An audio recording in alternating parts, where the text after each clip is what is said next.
अस्सलाम वालेकुम वरहमतुल्लाहि वबरकातुहू। जोइया एसोसिएशन में राना हमज़ा मजीद जोइया एडवोकेट हाई कोर्ट की तरफ से एक दफ़ा फिर से वेलकम। उम्मीद है आप सब लोग खैरियत से होंगे। जैसा कि आपने देखा होगा कि पिछली हमने शार्ट वीडियो में बयान किया था कि हम पुलिस आर्डर चैप्टर 18 को स्टार्ट करेंगे, तफसील से डिटेल से उसको डिस्कस करेंगे। चैप्टर 18 जो है वो है नेशनल पुलिस के जो इंतज़ामी बोर्ड होते हैं, जो इंतज़ामात होते हैं वो किस हवाले से होते हैं। सबसे पहले तो आर्टिकल 158 की तरफ आते हैं। क़याम इनका कैसे होता है। वफाकी गवर्नमेंट नेशनल पुलिस इंतज़ामी बोर्ड कायम करेगी, सूबाई गवर्नमेंट नहीं, वफाकी गवर्नमेंट नेशनल पुलिस। वर्ड जब आ गया नेशनल का, नेशनल मीन नेशन का, प्रोविंस का नहीं, पूरी नेशन का, पूरे पाकिस्तान का, उसे वफाक डील करेगा, उसे प्रोविंस डील नहीं करेगा। इसका क़याम वफाक करेगा, इसका क़याम प्रोविंस नहीं करेगा। Article 158 police order 2002 chapter 18 clear cut ये हमें बता रहा है। होप सो दैट आपको इस चीज़ की समझ आ गई होगी कि नेशनल पुलिस का जो क़याम है वो किस गवर्नमेंट ने करना है।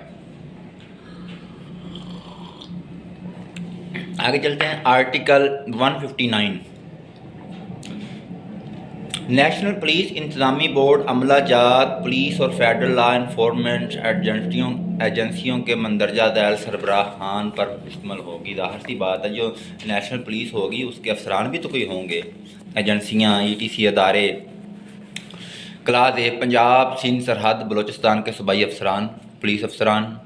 क्लास बी साहबान inspector general railway police Pakistan, motorway and highway police northern area और आज़ाद जम्मू कश्मीर के इलाके भी शामिल होंगे। Class C capital city police अफसरान इस्लामाबाद, लाहौर, कराची, पेशावर, कोयटा। क्लास डी साहबान director general federal investigation agency व anti narcotics force.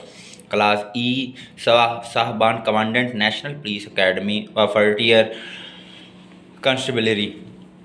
Class F director general of national bureau member secretary. Class G कोई दीगर मेंबर जिसे वफाकी गवर्नमेंट नामजद करे, यानी कि जो इस अदारे के अफसरान होंगे वो आर्टिकल 159 के तहत इन इलाकों में और ये अफसरान शामिल हो सकते हैं। होप सो दैट आपको आर्टिकल 159 की भी समझ आ चुकी होगी। नेक्स्ट आते हैं आर्टिकल 160 पे, पुलिस के इंतज़ामी बोर्ड के बारे में है। ये क्लास ये कहती है वफाकी गवर्नमेंट को आम मनसूबा बंदी, नज़्म व नस्क की मयार बंदी, तलीम व तरबियत, मवासलात, शनाख्त मुजरमान की सहूलत, एदाद व शुमार मुजरमान और साजो सामान पुलिस और दीगर कानून नाफिज करने वाली एजेंसियों से मुतल्लिक़ा अमूर के बारे में है। क्लास बी कहता है क्राइम का इलम, दहशत गर्दी, फ़रका वारियत और नस्ली तशद्दुद, अद्वियात की आमदरफ़त, ड्रग ट्रैफिकिंग, मनज़्ज़म जुराइम, बैनुल सूबाई जुराइम, बैनुल कौमी जुराइम वगैरह वगैरह। क्लास सी मुख्तलिफ पुलिस की तंजीमात और वफाकी कानून नाफिज करने वाली एजेंसियों को उनके अमल काराना अहलियतों को बढ़ाने के लिए एहतियात देने की सिफारिश भी करना इसमें शामिल होगा। आर्टिकल 161 क्या कहता है जी, जो बोर्ड होगा, बोर्ड का अजलास और उसके कारोबार की अंजाम दही का तरीक़ेकार क्या है। क्लास 1 एक कहती है वैसे आर्टिकल 161 की, बल अमूम एक साल में 2 अजलास होंगे इस बोर्ड के, ताहम बोर्ड के आधे मेंबरान के मुतालबे पर बोर्ड के सेक्रेटरी की तरफ से किसी भी वक्त अजलास तलब किए जा सकते हैं। क्लास 2 अजलास के लिए कोरम कुल मेंबरान का 3/4 होगा, यानी अगर 100 है तो 100 में से 75 का होना ज़रूरी है और बग़ैर इजाज़त के शिरकत की इजाज़त नहीं होगी। क्लास 3 कहती जब कभी ज़रूरत हो मेंबरान के इजलास में हाज़िर होना लाजम हो, जिसके लिए एजेंडा कम से कम 1 माह का पहले नोटिस दिया जाएगा। क्लास 4 कहती है इजलास की सदारत सीनियर तरीन हाज़िर मेंबर जो प्रेजेंट होगा वो करेगा। क्लास 5 कहती है बोर्ड मशवरा के लिए किसी माहिर को भी तलब कर सकता है, यानी अगर जो बोर्ड के मेंबरान हैं उनको किसी चीज़ की समझ नहीं आ रही तो वो उसके लिए किसी माहिर बंदे को भी तलब कर सकते हैं कि आएँ हमें इसके बारे राय दें। तब जदीद टेक्निकल दौर है, कंप्यूटर दौर है, जदीद माहरीन पड़े हुए हैं। बाद मामलात ऐसे होते हैं जिसे पुलिस को सोल्व नहीं कर सकती, उनके लिए वो माहरीन की मदद खिदमात अंजाम लेती है, उनके बदले उन्हें मुआवजा मिलता है। आर्टिकल 162 जो कि लास्ट आर्टिकल है इस चैप्टर का, नेशनल ब्यूरो ऑफ पुलिस, यानी कि नेशनल पुलिस का जो ब्यूरो है वो क्या है, उसके मतलब क्या है। क्लास ए एक नेशनल ब्यूरो पुलिस ایک نیشنل پولیس بیورو قائم کیا جائے گا جس کا سربراہ ڈائریکٹر جنرل ہوگا، جو کہ رتبہ میں ایڈیشنل انسپیکٹر جنرل پولیس سے کم تر نہیں ہوگا۔ یعنی کہ ایک نیشنل بیورو قائم کیا جائے گا جس کا عہدہ ایڈیشنل انسپیکٹر جنرل پولیس کے عہدے سے کم نہیں ہوگا، اس کے برابر یا اس سے اوپر ہوگا۔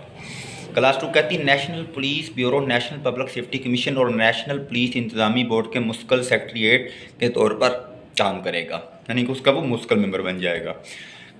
کلاس 3 کہتی ہے گورنمنٹ نیشنل پولیس بیورو کی تنظیم کا تعین کرے گی۔ گورنمنٹ نیشنل پولیس بیورو کی تنظیم کا تعین کرے گی اور اتنی تعداد میں عملہ مہیا کرے گی جس کا تعین وہ وقتاً فوقتاً کرتا رہے گا۔ جو بندہ بیورو ہوگا وہ نیشنل پولیس کے قیام کا تعین بھی کرے گا اور اس میں جتنی اس کو فورس کی ضرورت ہوتی ہے اس میں وہ تبدیلی، کمی، اضافہ کرتا رہے گا۔ کلاس 4 کہتی ہے نیشنل پولیس بیورو تحقیق و ترقی کے ایسے کام انجام دے گی جو نیشنل پولیس انتظامی بورڈ اور نیشنل پبلک سیفٹی کمیشن اس کے سپرد کریں۔ اس نے ایسے وہ کام کرنے ہیں جو اسے نیشنل پبلک سیفٹی کمیشن نے دیے ہوئے ہوں گے۔ کلاس 5 کہتی ہے ایسے دیگر کارہائے منصبی انجام دے گا جو گورنمنٹ اس کے سپرد کرے گی، یعنی کہ جو کام گورنمنٹ نے اس کے سپرد کر دیا ہے اس بندے نے وہ کام ہر حال میں کرنا ہے۔ تنخواہ کس چیز کی لیتا ہے؟ اس چیز کی لیتا ہے نا، گورنمنٹ اس سے وہ کام پھر جو مرضی کروائے، مگر گورنمنٹ اس سے وہی کام کروائے گی جو اس کے کرنے والا ہوگا۔ اب یہ تو نہیں ہے کہ اس کو کہے کہ جاؤ ادھر جا کے کھڑا ہو کے مزدوری کرو، نہیں، وہ ایک آفیسر رینک کا افسر ہوگا، اس کو جو ہدایات دی گئی ہوں گی وہ ان ہدایات کے مطابق ورک کرے گا، اپنے عہدے کا ناجائز فائدہ نہیں اٹھائے گا، بلکہ امن و امان کے لیے جو بھی اسے بہتر لگے گا وہ سر انجام دے گا۔ لیں جی آرٹیکل 161 کا جو لاسٹ کلاس ہے class 6، national police bureau national public safety commission کے سیکریٹریٹ کے طور پر آزادانہ کام کرے گا، لیکن دیگر تمام کاموں کے لیے مذکورہ ڈویژن داخلہ کے ماتحت ہوگا۔ کام تو وہ بندہ آزادانہ کرے گا لیکن اس کے اوپر بھی تو کوئی ادارہ ہے، جیسے ہر ایک ادارہ system of check and balance ہوتا ہے، ایک ادارہ دوسرے ادارے کو چیک کرتا ہے، دوسرا ادارہ تیسرے ادارے کو چیک کرتا ہے۔ پاکستان میں خیر ایسا نہیں ہے، لیکن پھر بھی جو پولیس کا خاص طور پہ ادارہ ہے اس کے اوپر، پاکستان میں بھی ایسا ہے، اداروں کو چیک کرتے ہیں، لیکن جیسے باقی کنٹریز میں ہے نا، جوڈیشری اس کو چیک کرے گی، وہ انتظامی امور اس کو چیک کریں گے، ایسا پاکستان میں بہت کم ہے، معمولی سطح پر ہے، کاغذوں میں شاید ہو۔ تو یعنی کہ جو ڈویژن داخلہ کا جو ادارہ ہوگا وہ ان کے کاموں کو چیک کر سکتا ہے۔ جی ہمارا چیپٹر 18 بھی الحمدللہ کمپلیٹ ہو گیا ہے، آگے لاسٹ چیپٹر رہ گیا ہے، چیپٹر 19 رہ گیا ہے۔ اس کو انشاءاللہ تعالیٰ کوشش کروں گا کہ آج اسٹڈی کر کے ہم اس چیپٹر کو ختم کریں اور پولیس آرڈر 2002 کو بھی ختم کریں۔ جی تب تک کے لیے اجازت دیجیے گا۔ جوئیہ لا ایسوسی ایشن کی طرف سے Rana Hamza ji, Joiya advocate high court from Lahore کی طرف سے اللہ حافظ، پاکستان زندہ باد۔